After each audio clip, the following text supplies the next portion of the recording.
Неоднократно подвергалась обстрелу украинской армии. Горело здесь все, что только можно. Горело сутками. Не успевало одно догорать, опять бомбежки, опять горело. В общем, кромешный ад здесь был. И вот это рядышком завод АИС. Сейчас мы его будем проходить тоже. И вот тут бедного уже, он и так не работал фактически.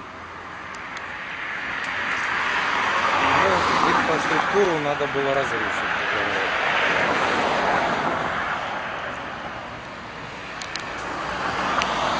Вот это дерево лежит. Вот это, вероятно, где-то здесь мина попала, потому что вот здесь стекол, а вон их до сих пор, наверное, нет. Видите, заклеены такие. Полностью выбило все стекла, клеенка.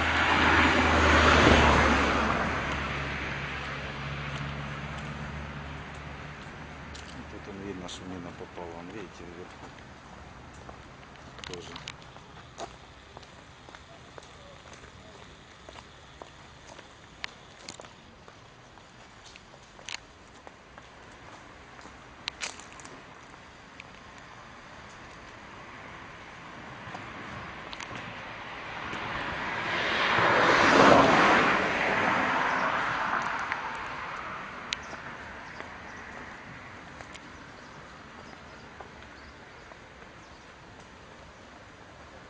Ни одного стекла не осталось. Это учебное заведение. Здесь его сделали. Технологический факультет. Ополченцев тут точно не было.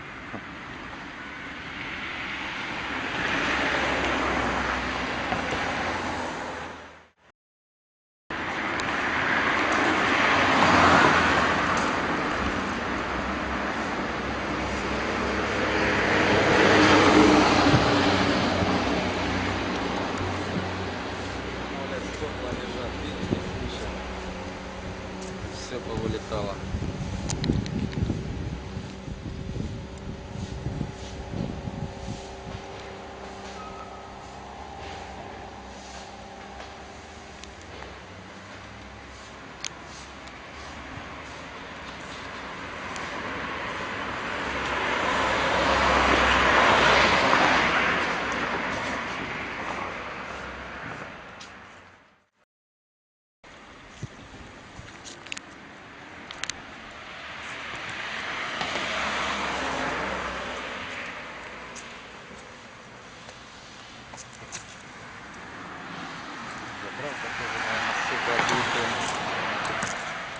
Флаг побитый.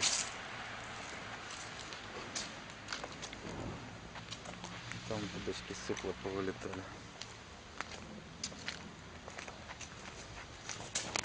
Тоже людям тут бедным. Двухэтажка против.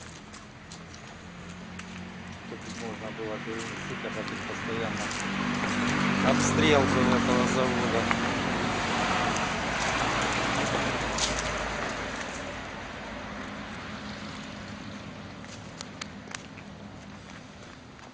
Людей тоже, видите, стекла выбиты.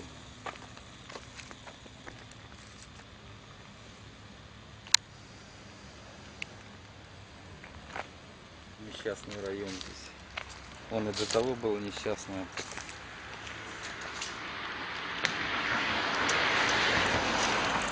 Это все территория АИЗа у нас.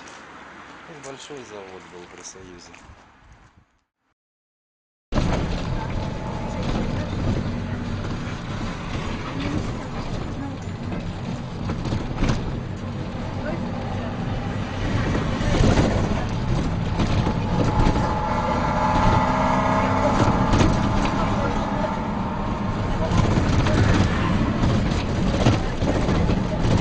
Артему.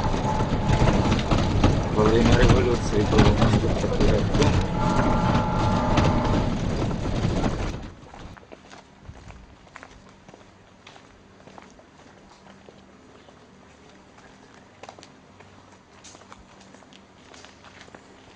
Да, вот то место, что ударили.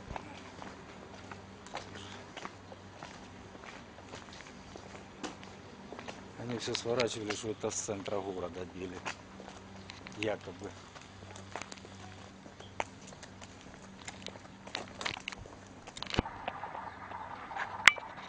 Улица Лозановича, где я говорю, где парк отдыха. Украинские СМИ орали. Да, вот видите. Они орали, что это ополченцы ударили с центра города. С центра города такие бурки никак не сделают.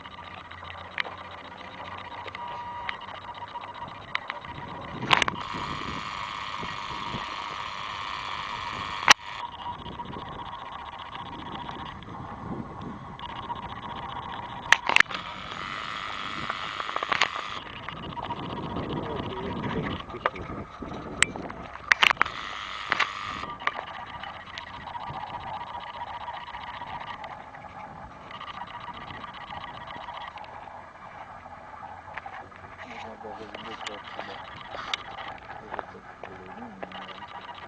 Видно. А убитых здесь будут? Да, женщина убила. Если я не ошибаюсь, или на 9-м, или на или какой-то, или 5-й, или 5-й этаж, что ли,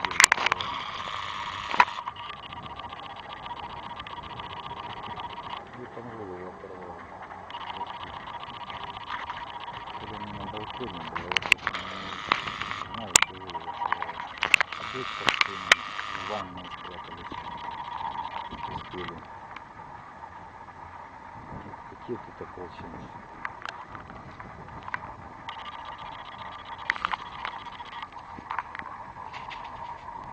Конечно, для людей страшно. Сейчас посмотрим, где это скорочено. Это не?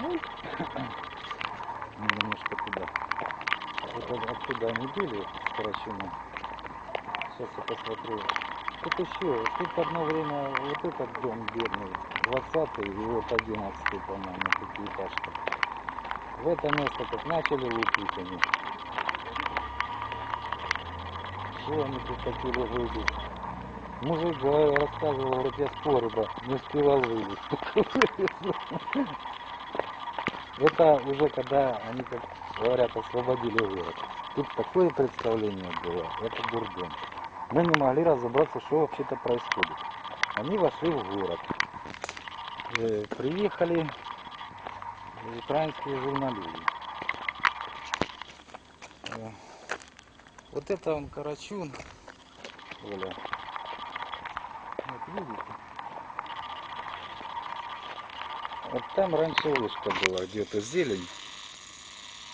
Вот эта зелень большая, так, немножко слева зелень, тут справа, а это самая отличная. Вот там стояла вышка, ну больше 200 метров она, телевизионная была.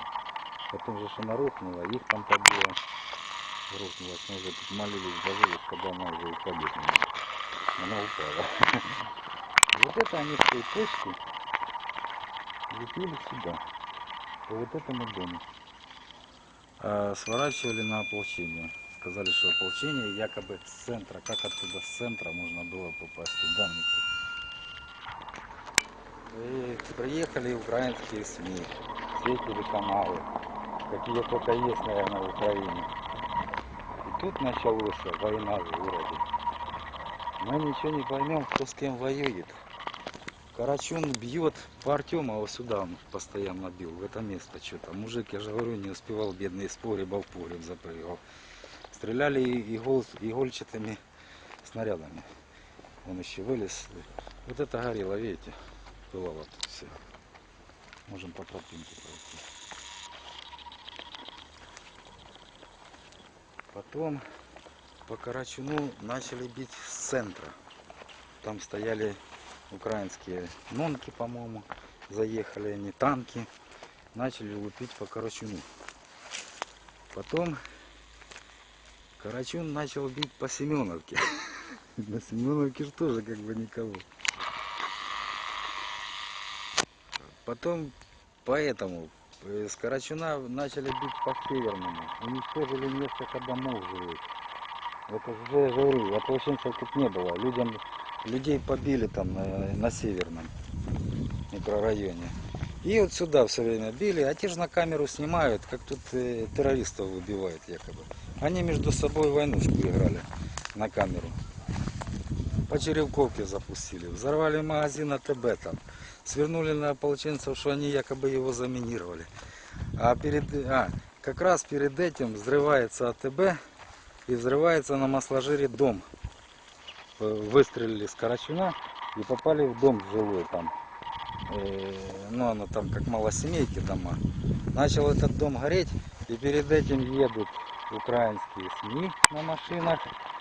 Аваков тут, наверное, был, по-моему. И вот это за них снимают, как тут террористы стреляют, и горит, и жилые дома горят. Ну, это бывало, да. Его сюда лупили. И там где-то дальше они, я же говорю, ну, все время били сюда. Непонятно, что они сюда били вообще, в это место. Сейчас обойдем, там, наверное, стекол у людей нет. Вон флажок кто-то вывесил даже. Якийсь свідомий живет там.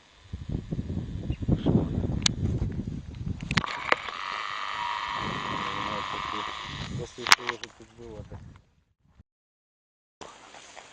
У нас, когда возле двора бабахнуло, меня мать чуть не убила. И ударной волной она выходила с дома. Приехала к нам, у нас там жила неделю, по-моему. Пока бомбежки там воздушно бомбили.